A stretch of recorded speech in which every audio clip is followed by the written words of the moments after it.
Ndoda kutenda mweya mutende wenzvimbo ino. Ndakafamba zvipatara zvakawanda. Mwedzi woga woga ndaibaiwa majekiseni. Ndaikwatuka muviri wangu wose nchibuda makwati efishi.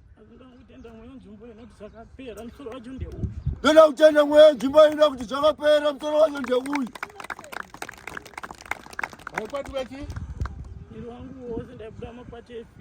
Ndaikwatuka muviri wangu wose ndaibuda makwati efishi. Hama dzangu dzaiti kokuenda kuchipatara zvakadii? Ndova ndatsvaga mari yekuenda kuchipatara. Kusvika dhokta abvunza kuti tinonyora kuti ane chirwere chei.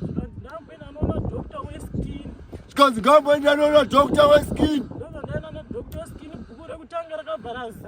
Ndokuenda kuna dhokta weskin, bhuku rokutanga rakabvara zara.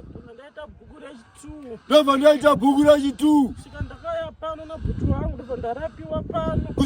pano nabhuti vangu ndakarapiwa pano. Asi patikauya pano kawane umbowo kuti vaziva kuti munhu akanga andigadzira. Hakuna asina kuona ganda reuyu. Anoti haana kuona ganda rake ndiani. Haleluya. Amen. Haleluya. Amen. Aikwatuka kunge hove. Aikwatuka ngechi? Hove.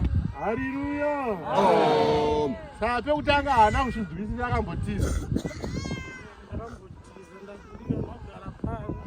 Wangu ndakambotiza ndakundikana kugara pano. Ndobva azodzoka zvaakusemesa.